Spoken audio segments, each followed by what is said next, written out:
Hello, ladies and gentlemen, and welcome back to Graphic Thoughts. I am your host, Dr. Panel. Once again, it is just me, no co-host this week. This episode will be on Civil War II. In my opinion, the better story. I have always liked Civil War II better. I know it's not as impactful on the Marvel Universe, and it's not as much of a favorite for most fans and readers, but I don't know, it's always held a special place in my heart, and I think you guys are really going to enjoy this breakdown. For the first thing, because I forgot to do it until the end last week, I am going to just list each side, who's on whose side for this one, and then I will break down the rest of the story part by part. Obviously, there isn't a movie to directly correlate to this one, so I won't be breaking down that part of it like I did in the Civil War I video, but I think you guys will enjoy, and let's get started. Okay, so like I said, we're going to list just the main people in the books first, just to get it out of the way, and then we'll go on with the breakdown of the actual story itself. Obviously, on the one side, the core supporters, the leader of the one side is Captain Marvel, and then her followers would be Black Panther, Spectrum, Monica Rambeau, that's her other name, Blue Marvel, She-Hulk, She-Hulk, Medusa, Crystal, Karnak, Miss America, America Chavez. Basically, the reason these people back her is because they believe that lives saved outweigh moral uncertainty. For the other side, it is Iron Man. Obviously, he led the team in the beginning. This is definitely a complete different reason for the Civil War and reason for the fight in general. So, Captain America, Steve Rogers, he's on Iron Man's side this time. Doctor Strange doesn't sit out this time like he did last time. He was on Cap's side last time, but he kind of just did his own thing.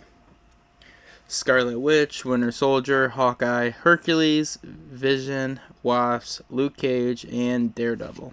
They kind of oppose it. They defend free will and due process, fear self-fulfilling prophecies, don't trust unilateral enforcement.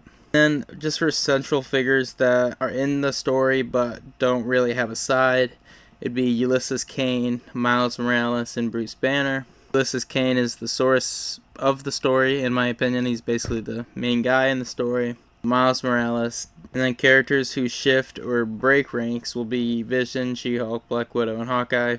We'll get to why. Notable absences from this story will be Thor, Hulk, Fantastic Four, and Spider-Man. Peter Parker's in it, but not a major player in any way. The Fantastic Four are largely sidelined throughout the story. Hulk, I don't want to spoil that. Thor is mostly off-world at the time. And that's basically all for the main story beats throughout it. But we're going to break the story down now. Civil War II is a lot messier and controversial and way more fucking tragic than the first one was. We'll just kind of start it off with Ulysses Kane. He sees these visions. He's an inhuman. His power is basically he's the visions. He can see possible futures. They're not guaranteed, not fixed. There are probabilities that could change them, but for the most part, he sees what people are going to do, what they're not going to do. Medusa, she's the lady with the living hair, for lack of a better term. I don't read a lot of Inhuman comics, I'm going to be real with you. So I'm not big on them at all. They're probably the only big group in Marvel that I'm not really big on. Not that I have anything against them, I've just never truly been too interested in their stories. I like the big dog, I forget his name though. But Medusa brings Mrs. Kane to the Avengers for protection. The central kind of question for this entire book series is, should you act on a crime before it happens?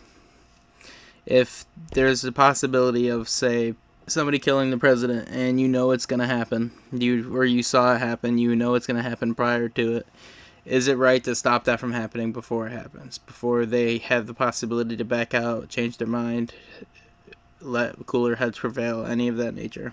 I think it's important to note, before we really get too deep into this, that Ulysses Kane's powers aren't like a thing he can really control. Can't consciously control them. He kind of falls into these little trances. He sees fragmented visions of the future events, future things that could happen. His visions are real symbolic, emotional, and they're incomplete. He doesn't see everything that's going to happen. He just kind of gets a hunch of the basis of what's going to happen. The reason Medusa brought him to the Avengers and to protect him is because she kind of realizes how dangerous the powers could be if they're misused, which you kind of see later in the story. This decision of bringing him to the Avengers kind of starts the entire, or does, not kinda, it starts the entire book. The Avengers start kind of testing Ulysses' visions, his early predictions, minor disasters, attacks that do happen, stuff like that.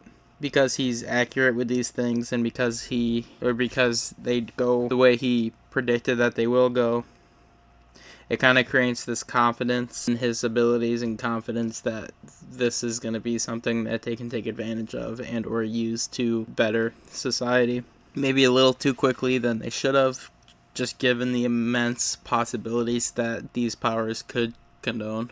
Everyone but Tony Stark. Tony Stark is pretty immediately skeptical because his visions don't really, kind of like contacts, they're not 100%. It's not like looking through a window and seeing what's going to happen. It's just kind of bits and pieces and parts and parts. And then also, he's a scientist, so he kind of wants to be able to understand everything that's going on, and there's really no clear explanation of how the visions work in general. He just showed up one day and he has these visions.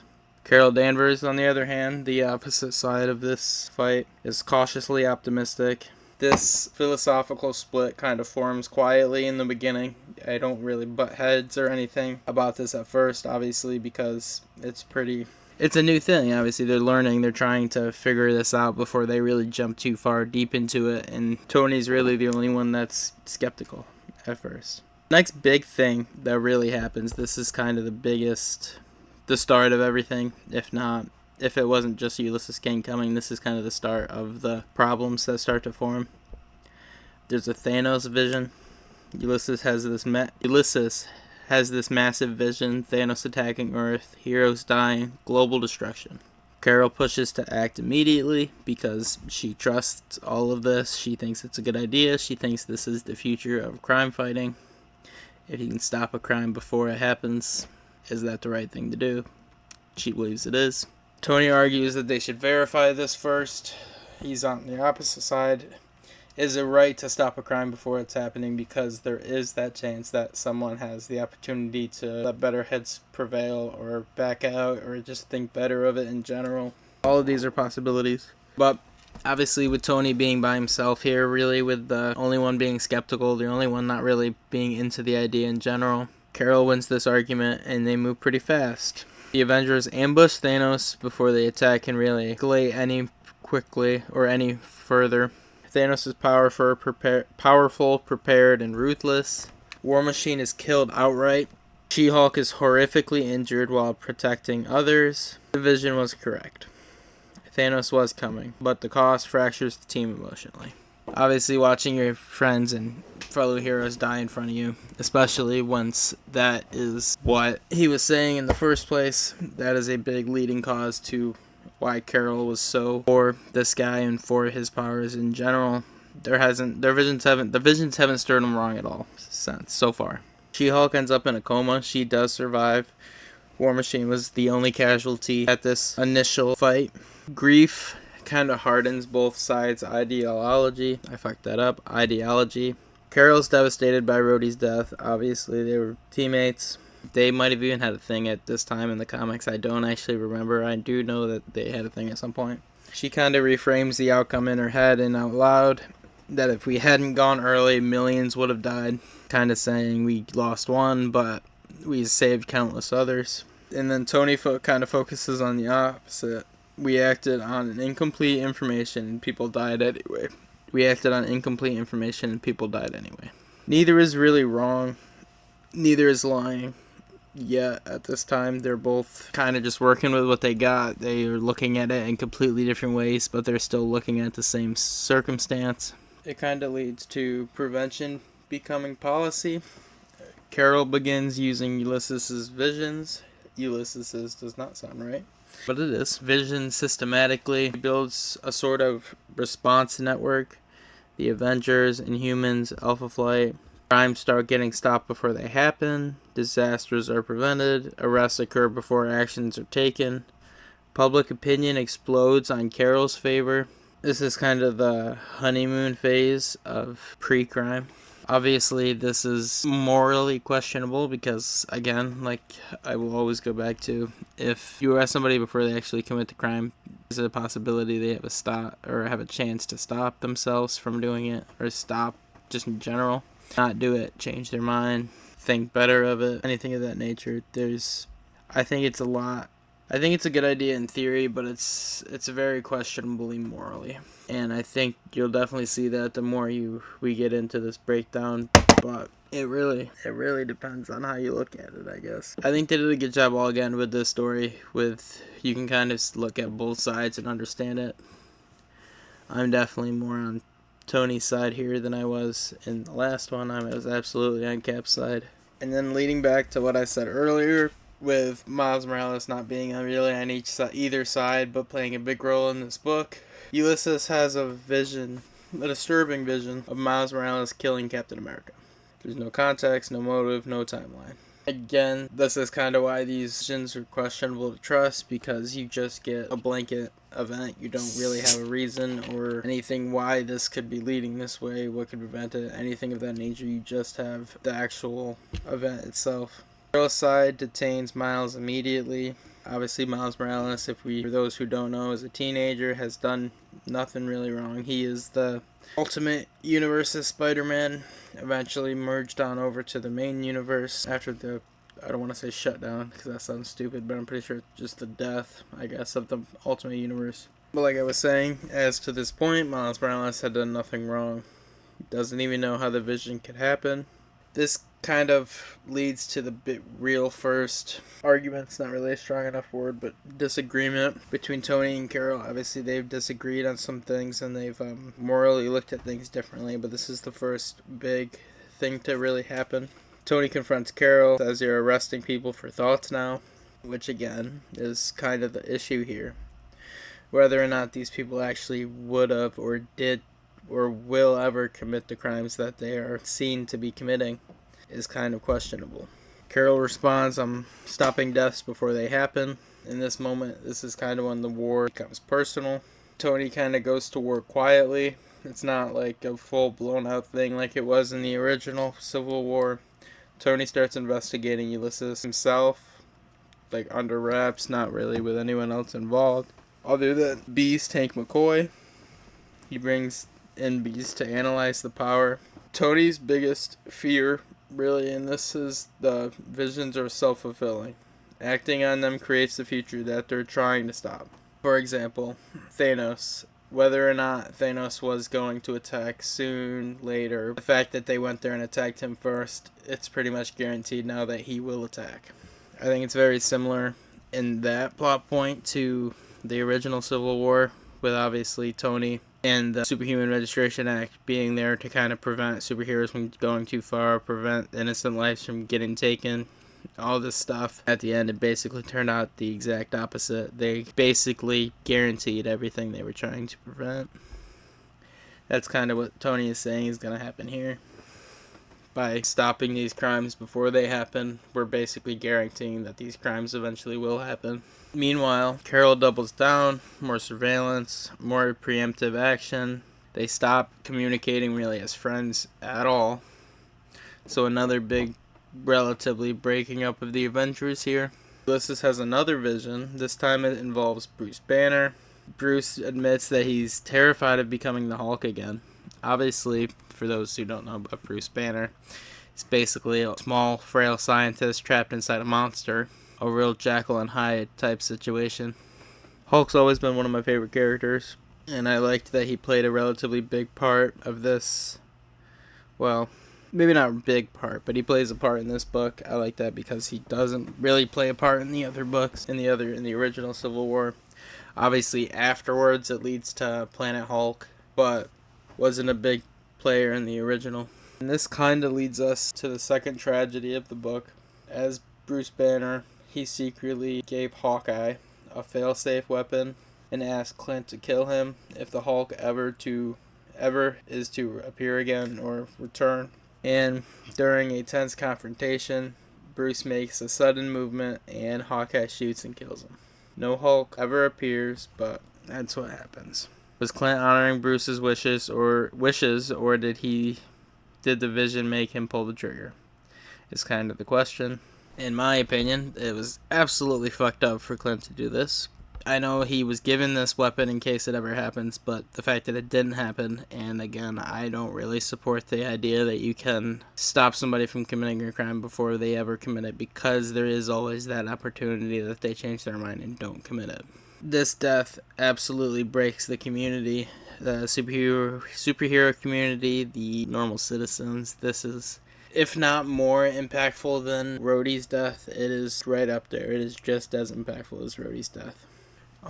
Following up on the Hulk's death, I'd like to take a little bit of a break from just breaking down the book and kind of talk about the growing emotions and why these characters are doing what they're doing so far. Obviously, Captain Marvel, Carol Danvers, beginning of the book, she's kind of just confident, responsible, and determined to protect people at any cost. Obviously, she sees these visions as a way to do so.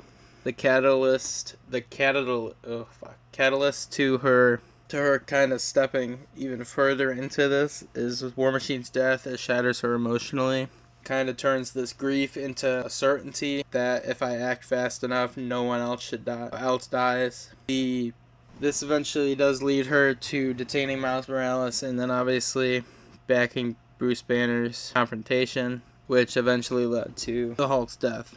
So as you can see, her arc so far in this story is very much emotionally driven. Obviously, she wants to do the right thing and she wants to protect the people she loves, but it's very, very emotionally driven. Tony Stark in the beginning of this book, obviously he's on the other side. He's very wary and trying to kind of slow things down and figure out everything before we jump into this new thing because of what it could happen, what everything could lead to. And you'll see as we get through this how right he is to kind of be skeptical of all of this. He increasingly becomes alarmed as pre-crime escalates, as the more people they stop before they actually commit a crime. He obviously was pretty affected by Rhodey's death too. They jumped in too early and somebody died. That's the way he sees it, because they didn't have all the facts. And then obviously Bruce Banner's death due to Hawkeye, and then they're just the backing, the confrontation with him in general, kind of convinces him that the system is fatal, that no matter what they do here, people are going to die, and that the way Carol's going about it isn't the right way. Which it's absolutely not. Tony's pain is kind of knowing where the cliff is, if I'm going to use an analogy, and he's not able to stop the car before they go off of it. As much as he sees the issues in kind of both of these ways, he can't really do much about it. Kane, the main guy, the one that sees the visions, he's confused, frightened, kind of seeking attention, not entirely sure how his powers work, not entirely sure how any of this works. It just all kind of sprung upon him too one day. He's as much confused by it as everybody else is at first. And he's kind of burdened, if you really think about it, by being seen as some sort of oracle. Realistically, he's being seen as somebody who will be able to look upon as answers and know what's going on, know what's going to happen. He kind of realizes as this is going on and as the confrontation with Hulk. See, this is why I'm stopping it here. This all kind of leads back to the confrontation with Hulk in general. He realizes that people are dying because of his visions. I think a really big thing to kind of think about in this is because he doesn't really have any control over these visions, and then Captain Marvel, for example, is going out of her way to use these visions to try to prevent crime. He never really gets to choose. Everyone is choosing for him. He doesn't really get a say in any of this matter, and that's another reason I couldn't really say he was on either side, because he's kind of just there. He's very much kind of a pawn in the game here. Miles Morales, obviously, he was captured, detained for something he hasn't even done.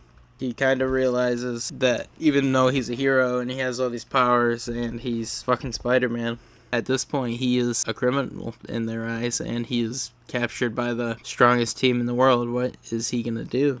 I think Miles Morales in this book kind of represents the human cost of predictive justice. Even if I don't want to spoil anything, but even if he doesn't end up getting in trouble or go to jail or anything for this crime, he's a young kid. This is going to scar him. It's going to stay with him for the rest of his days. It's not something that he's just going to get out and be able to get on with his life after.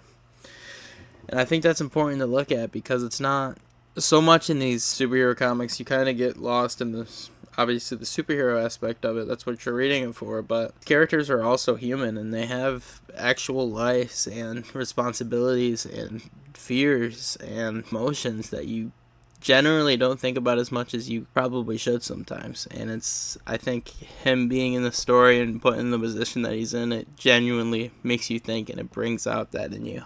Bruce Banner obviously starts off the book living in fear of himself. There's a monster inside of him that can escape and get out at any time.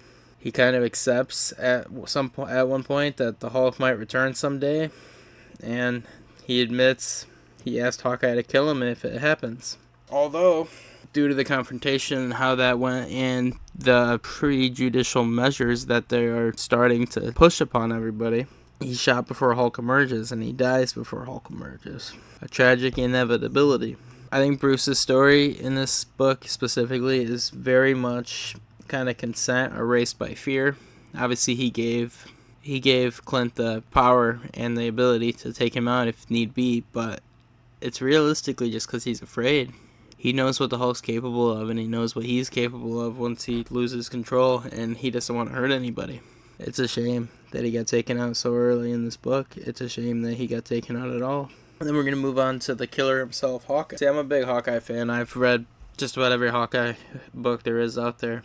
Not that there's super many. And I really hated Clint in this story. I can't lie to you. Hulk's one of my favorites, and I can understand why Clint did what he did, but it's a really hard watch listening to that bullshit. Or really hard read with that bullshit. Hawkeye starts off trying to respect Bruce's wishes. He acts on the heat of the prophecy that the Hulk emerged back again. And he pulls the trigger, killing the Hulk before he gets a chance to turn into the Hulk. Killing Bruce Banner. I think that's a better way to put it. He killed Bruce Banner, and he took the Hulk down with him. I did think they did a good job kind of showing that this personally broke Clint. This wasn't just an easy decision for him. He very much broke down after this. This was a big turning point in his character in general. He has a permanent moral injury. He doesn't truly ever get over this. He kind of lives afterwards with the question of, did he choose this, or was it his decision, or was the decision made for him? Similar to Alyssa's questions in the beginning. Captain America, obviously after dying in the first one, he's kind of newly returned to all this. He's cautious at first. He supports Tony's stance on free will. He kind of starts watching Unity collapse again, which he really much struggles with because obviously he's dealt with this before. He just went through this. Steve's pain and kind of fear in this story is seeing the same mistakes repeated with new justifications. Obviously, there is a lot of bad things that came out of the original Civil War, and it happened because of this reason. Now there's a lot of bad things happening here, and they're happening because of this reason.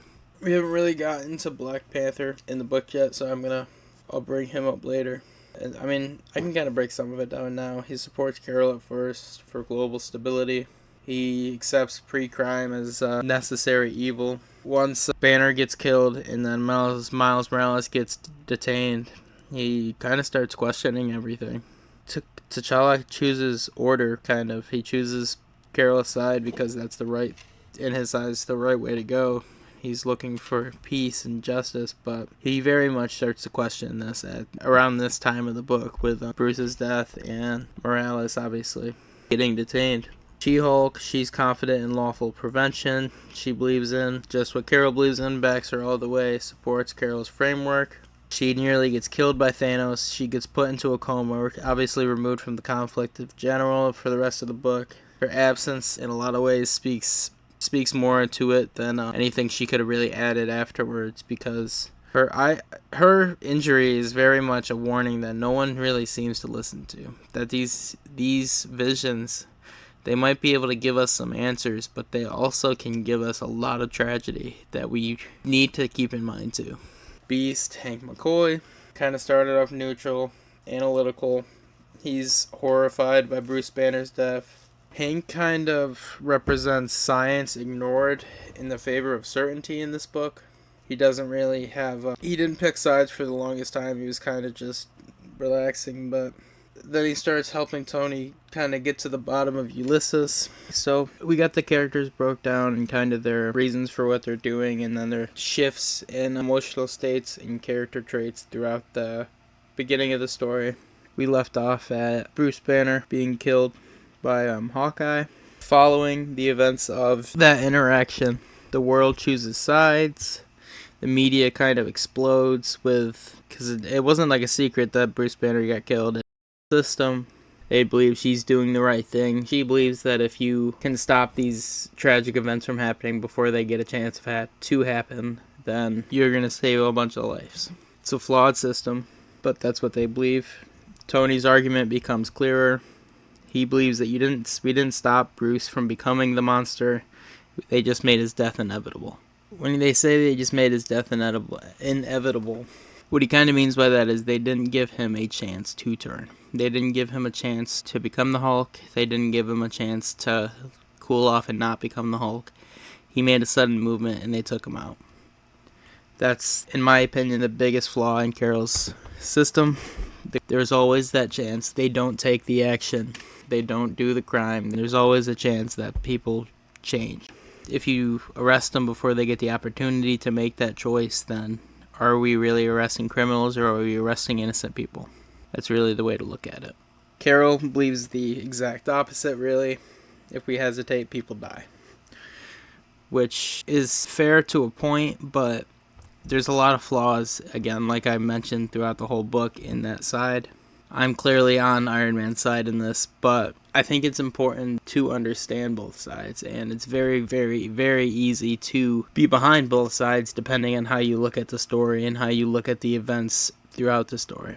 And we end up in this situation where both sides seem very morally trapped in their own ideology. They don't really get a chance. They're not taking time to think about this side and this side. They're thinking about their side, and they're thinking about what they believe due to the events that took place and due to just the knowledge that they have. Tony Stark is a very knowledgeful guy. He obviously is a scientist. He believes that he doesn't just look at things through one lens. He looks at everything around it. He tries to make out all the details, and he tries to get as much information as he can before his decision really comes out. Obviously, that's kind of, in some cases, that's a flaw on him. But in this case, I believe that is the best way to look at something like this because, like I've said, people people change. And you need to give someone the opportunity to not make the bad decision that they might make. Obviously, there's different paths in life and there's different roads that people travel. So by taking them out before they get the chance to make that decision, inevitably you might be causing that decision to be more accurate. Going back to even the Thanos thing that I was saying earlier, they attacked Thanos first. Now it's very much inevitable that Thanos will attack back. So really, did they stop Thanos or did they make it an impossibility to avoid Thanos? At this point in the book, Tony kind of crosses his own line, his own ideals of the way he's been looking at all of this. Tony decides that Ulysses must be removed from the equation entirely. If you get rid of these visions and you get rid of being able to stop these people before they do these things and arresting them right off the gate, right off the bat, the entire problem is solved. That's the way he's looking at it. Obviously, it's not exactly the best way to look at it. Even from the way he's looked at this through the book, it isn't the next logical step for him, even as a character. So I think it's very intriguing how he comes to this decision and makes this decision. So Tony's plan, basically, is to understand the visions. He plans to scan Ulysses' brain, possibly neutralize the power if he can. Obviously, Ulysses doesn't control it. He has no real effect on it in general. He's kind of almost a conduit to the visions rather than causing the visions or being able to use the visions himself to understand things. They just happen. Obviously, Ulysses doesn't give him consent to scan his brain or do any of this stuff. Tony tries. Carol intercepts him. And Tony becomes what he fears, someone deciding fate unilaterally. He's deciding to get rid of Ulysses before anything else can happen. And that basically leads into hero versus hero again. A massive confrontation over Ulysses. Obviously, Carol wants to stop Tony from shutting down Ulysses, for lack of a better term. Tony wants to get him out of the fight because, like I said, if you get rid of the visions, this entire problem goes away. Longtime allies fight each other. No one is really trying to win. Everyone is trying to prevent something worse. I think that's a good way to look at it, because they're not exactly fighting villains, and they're not fighting to try to save the world. They're fighting to not make things worse, like what happened in the original Civil War. Everything that happened in that book led to everything getting worse than it ever was before. During the fight and during the destruction and chaos, Ulysses has another overwhelming vision of heroes dying, total collapse of the world. The future kind of fractures because everyone's rushing in at once and everyone's making their decisions, again, for Ulysses rather than letting him make his own decisions. I think that's really a big part of this entire story, is that Ulysses doesn't really have a say in any of this. That's why when I was going over the characters in the beginning, he couldn't really put him on either side, because he's not really on either side. He's being used as a tool almost by Carol's side, and Tony's side is against that tool. And all of this ultimately leads to Tony versus Carol, Captain Marvel versus Iron Man. Our argument is exhausted. They're completely beyond that at this point. The fight turns physical. Carol unleashes everything she has, which is a lot, obviously. She's one of the most powerful beings in the universe. And this all culminates into Tony being beaten into a coma. The war obviously ends after this due to one of the sides being gone. This is a very big turning point in the book. I'd compare it very much to Steve Rogers in the original Civil War, kind of looking and realizing that the civilians are scared, there's paramedics trying to help people, there's the police trying to help people. That really all of this has done a lot less good than it did bad. All of it got a lot worse than it started off as. Shortly after this is when the truth kind of comes out. Beast finishes his analysis of Ulysses and his powers, and the conclusion that they come to is Ulysses does not see fixed futures. He doesn't really see what's going to happen. He predicts outcomes based on the present data that he knows, that he has. Every intervention changes the outcome. For example, them attacking Thanos, that changed the outcome of the initial attack that Ulysses was predicting.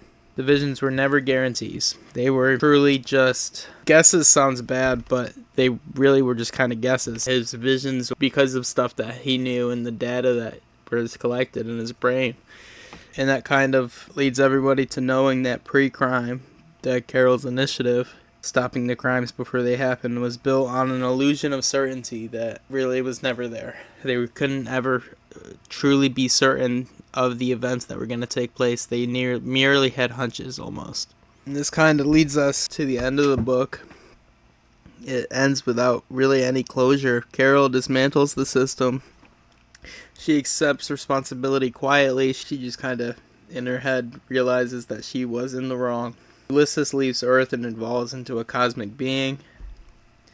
We can get more into that in a future episode if we go back to Inhumans or something of that nature.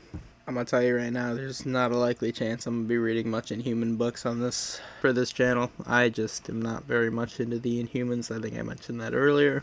Trust among heroes is worse than it was even before. From the first Civil War, it's completely flips upside down now. There wasn't any surrender, no forgiveness seen, just scars. All of these heroes are now broken, in some cases beyond repair. Obviously, Tony Stark basically died. I mean, he was beaten into a coma and they used an AI version of him for a long period of time until he eventually was revived. And this all really leads you to feeling like Civil War II was very just bleak. Not much of an entertaining read when you actually just kind of look at the events. And then just to compare it to the original Civil War, there's no Cap surrender moment. The right answer is revealed after irreversible deaths. You can't really go back and take away what happened in this book, much like the Goliath getting killed by the clone Thor Ragnarok in the original. And I think a big part of this story is that there really wasn't a wrong side. Obviously, Carol went too far, and she realized at the end she went too far. But with the information that they had, everybody acted logically, and they still failed. It still turned out badly, which both sides were trying to prevent. The tragedy isn't malice, it's certainty. That's really all there is to it. It wasn't much like the original.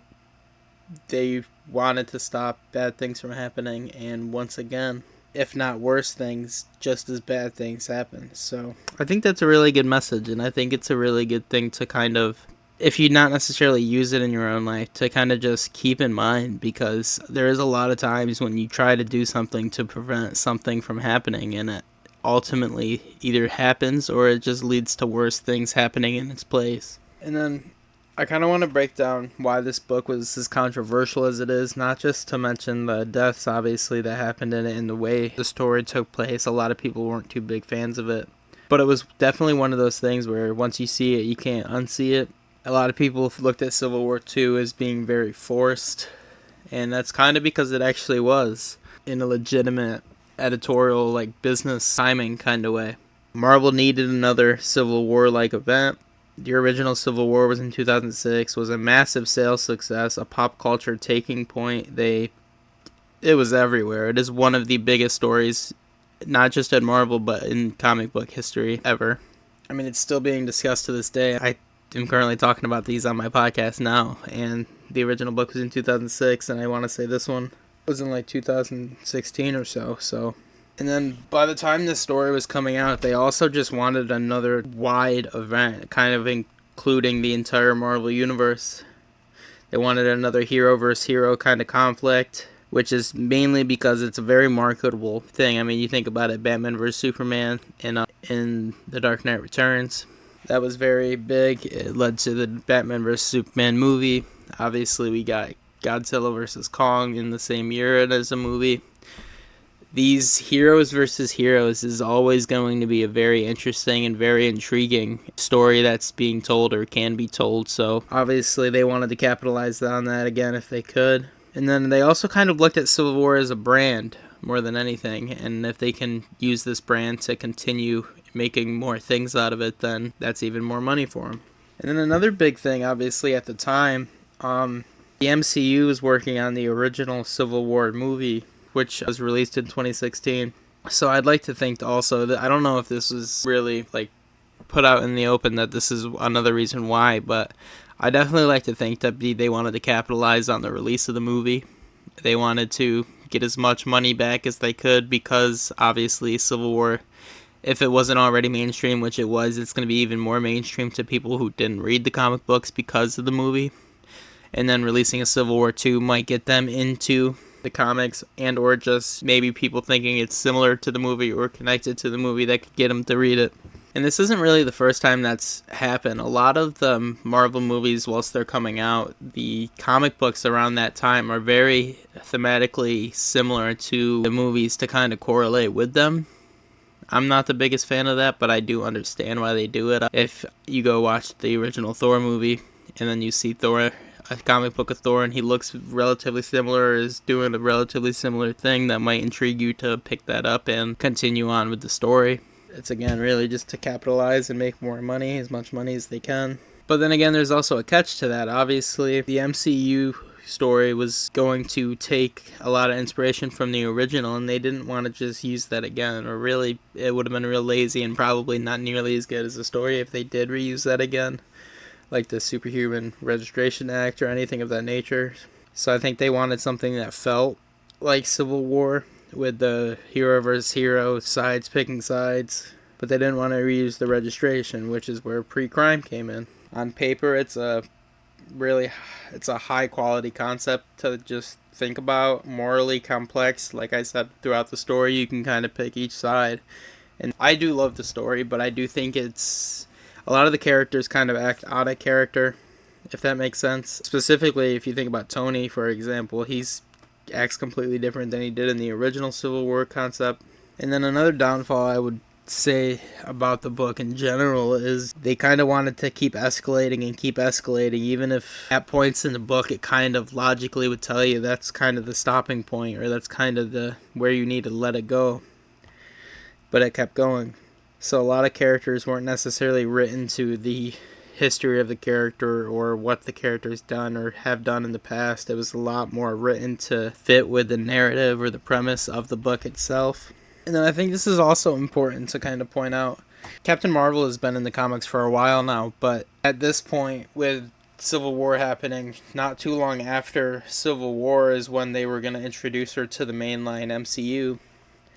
So I think putting her in this big flagship character kind of role was very, like the new face kind of role, was a very purposeful thing. They wanted to get people more intrigued in the movie and then just in the character in general.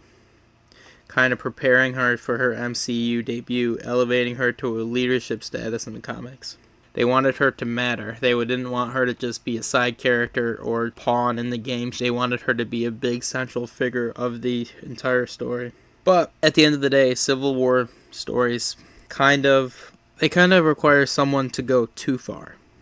And in this case, it was Carol who went too far. She was written into this authoritarian role even when it clashed with her past characterization. That's a lot of people's big problems with this book in general. It wasn't necessarily about villainizing her, though. I think that's another big thing with these stories in general. You can't really look at any of them as the villain of the story. It was more about positioning her, and it backfired. I'd say it backfired because the movie kind of bombed, and even to this day in the comics, Carol is not as big as she was in this book. This book definitely used her in a much higher main character role than she really gets in much comics, if any, coming forward. And then another big thing is the ending was very predetermined. Obviously, all of these books, they relatively know where they're going with it, but even at the early stages of the book, at least in my opinion, Iron Man was always going to be right, and Carol was always going to be wrong. And I think another point is that Ulysses was always going to be unreliable. You could kind of tell from the beginning that it wasn't exacts that he was seeing. It wasn't the complete outcome what he was seeing. So it wasn't, at least to me, it wasn't anything that you're ever going to be able to rely on comfortably. Which kind of means, if you really look at it, that the story had to kind of drag Carol to that outcome. It wasn't something she was going to come to on her own until we got all the way through it, and she ended up almost killing Iron Man. And I think it kind of affects other characters as well. Hawkeye, for example, I think it's very unrealistic for his character to have done what he did in this story. It kind of, you have to take a lot of logic out of it and kind of just think of it as in the context of the story and try not to think of it as the context of the entire Marvel universe in general. And a lot of people, their complaint about it was there wasn't a lot of conflict resolution that happened organically. It was a lot of just forced escalation into an ultimate end of the book. And then that kind of leads us into tie-ins. Civil War II had dozens and dozens of tie-ins. Some portrayed Carol as a reasonable character, others as an extremist, and then some ignored the main event entirely. So the main book kind of had to accommodate the contradicting portrayals that led to it or just happened after it. And I think that kind of leads a lot of emotional beats to be stretched a bit past their natural endpoint or naturally where they're supposed to go from there. A lot of people look at it as Marvel more needing shock than a resolution. Deaths and trauma were structural, not story-driven. War Machine, Bruce Banner, Tony's coma. These events must matter. These events must happen. Another big problem that people had with this book in general was, even more than the original, that no one was allowed to win. In the first Civil War, Cap surrenders. There's a moral realization. In Civil War II, a moral realization by Cap himself and then later on Tony, but you see that in books afterwards rather than that book itself. Civil War II, there is no allowed stop moment. The book just kind of keeps going. Events will happen, tragedy happens, but there isn't really a moment for you to breathe and kind of think about the effects that this will have or the effects that it has had. And that's why a lot of people see it as being emotionally unfinished. They see it as a lot of characters seem like they were kind of existed to serve the narrative of the event rather than this event leading up from the characters. The character is just living inside the event, which I will agree with. It was the Civil War, the original Civil War did a lot better letting you understand the characters and get behind the characters. But again, I really love this book. The only reason I'm really going over why people didn't like it and the reasons people didn't like it is because I do think that's an important thing to look at because of how big these stories are and how big of a cultural significance these stories have on not just comic book readers but just Marvel fans in general. Now I kind of want to get to, like I did in the original, things that led from this book and what ended up happening in the Marvel Universe afterwards. A big thing obviously is Iron Man being in a coma. It kind of gave the rise of the new Iron Legacies. There was Riri Williams becoming Ironheart afterwards. Dr. Doom briefly became Iron Man. Tony exists in this AI construct that he built before he died. And then Stark Industry leadership kind of destabilizes. And why this matters is Civil War II removes Tony as a stabilizing voice on purpose, forcing the universe to kind of move forward without him to see where they could go. They're trying to do very similar to like Wally West after Barry Allen got taken out. Doing like a legacy character, trying to get these characters off the ground, to get them popular, to get them going. It never really worked out very well with Riri Williams. She's still in the comics, but obviously Tony is back now. Ironheart was never too popular. A similar thing with Kate Bishop as the new Hawkeye. Marvel's really never been too good with the legacy characters, at least not as good as DC has been with them. Obviously, we have all the Robins. We have, like I said earlier, with Flash. Obviously, most people see Hal Jordan as their Green Lantern, but a lot of people end up seeing Jon Stewart as theirs. So DC's just always been better with those legacy kind of things rather than Marvel is. I think the really only good legacy character, which he's not even really a legacy character, is Miles Morales. He was in the Ultimate Universe, and then the Ultimate Universe died, and they kind of just brought him over. He's one of the only ones that really survived from the Ultimate Universe. And then Captain Marvel's kind of role afterwards. She becomes a top Avengers leader, a major cosmic and Earth-based authority. She carries an unspoken guilt that kind of eats at her. Obviously, she killed someone she was very close with at one point. I do think that this very much sets up her colder and more militarized tone in later Avenger runs. Obviously, the death of Bruce Banner was a very, very big part of this book.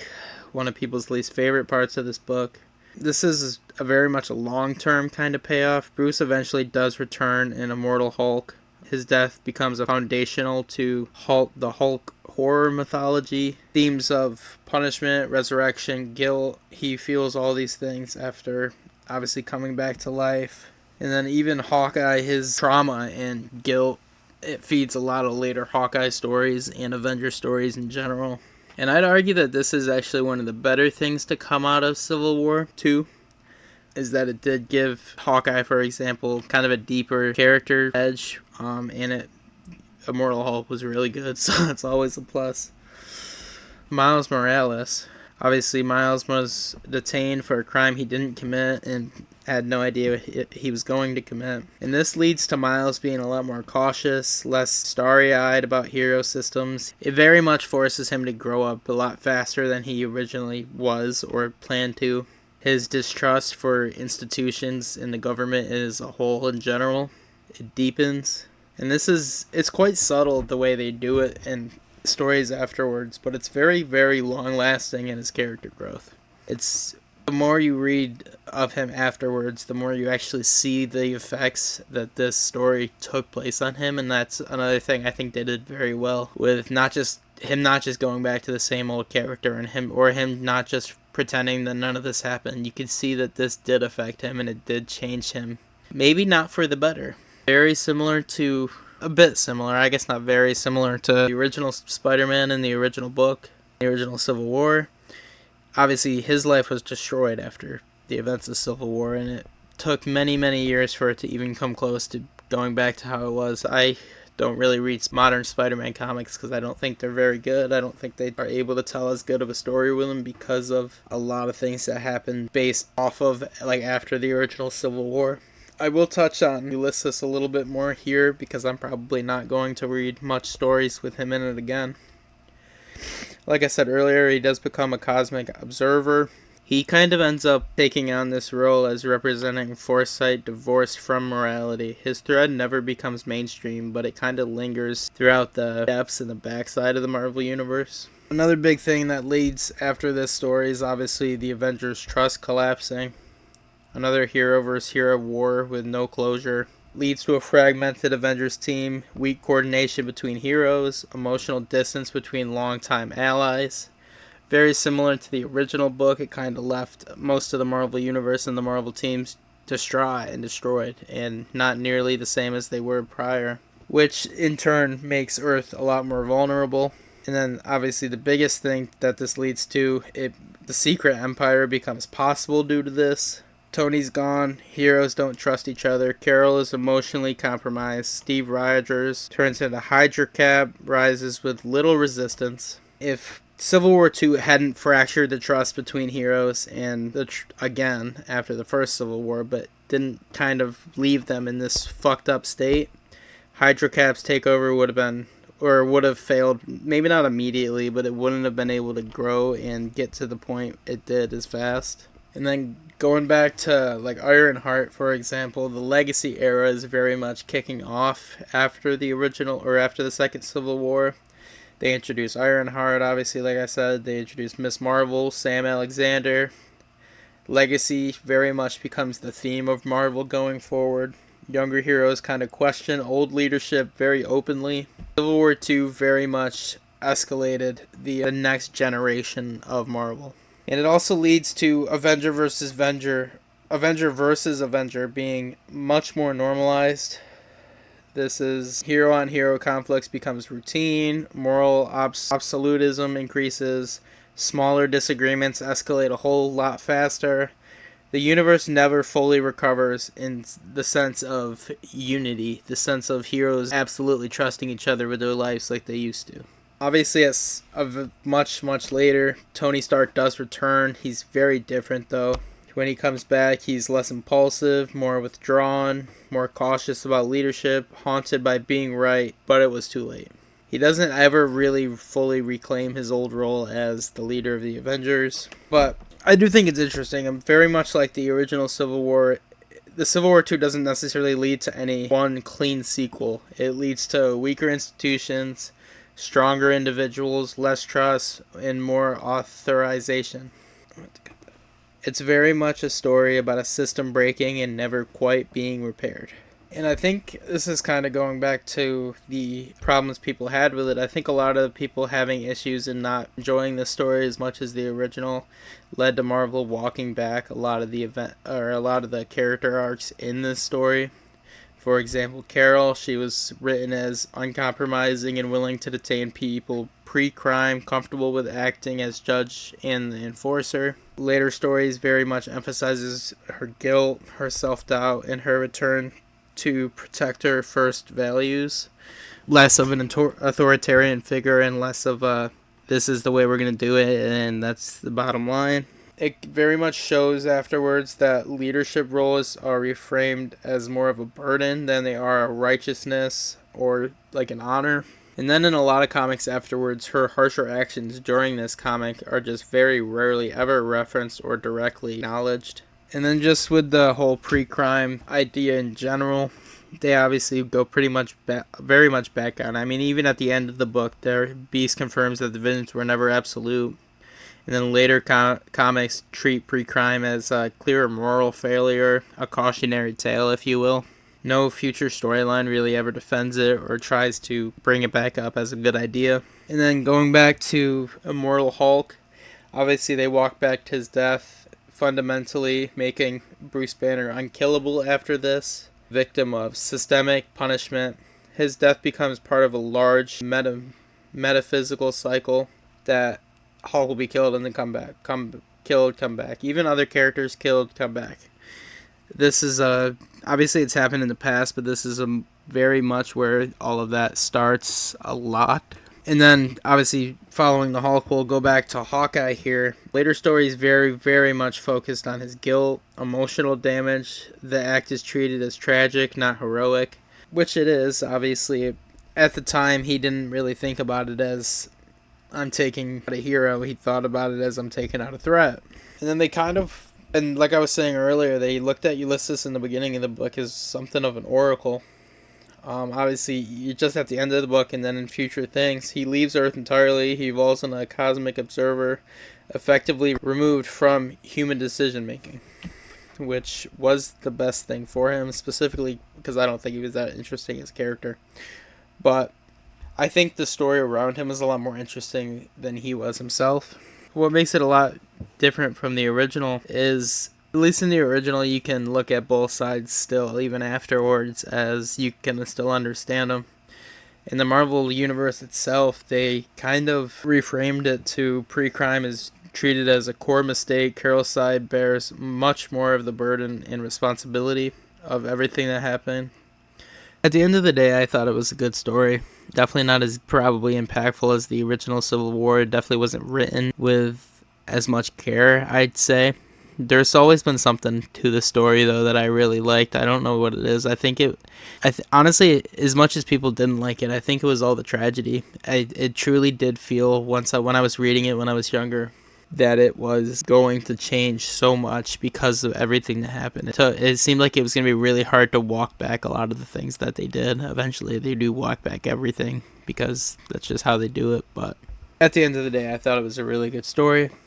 Definitely not as good as the original Civil War, but good nonetheless. And I think it's a very important thing to learn from. And I think it's an interesting, almost time capsule of just what was going on in Marvel at the time with the MCU and then with the comic books in general, because a lot of this, realistically, this story only happened because they were putting out the Captain America Civil War. And that's not the only reason, but that is a big part of why they had it made. They wanted to capitalize on the growing popularity, capitalize on just the money they can make on it in general. In a lot of ways, it's not as of an important story to the main Marvel universe, but it is a story nonetheless, and I thought it was a very good story. I appreciate everybody who listened to this podcast, and I appreciate everybody who is going to listen to the future episodes. That will be the end for this episode, and I will see you on Friday, because this will be coming out on Monday. You'll be hearing this Monday. We're going to be doing 2 episodes a week starting this week. I think we're going to bring it back with a Dragon Ball Z. It was the first book I ever got from a library by myself also, which is kind of funny. Read them all from the library. I never actually owned any of them. But look forward to that Friday. Thank you for watching. Drop a like. It helps more than you know. Drop a follow. Helps more than you know. And that is all for today. Dr. Panel out.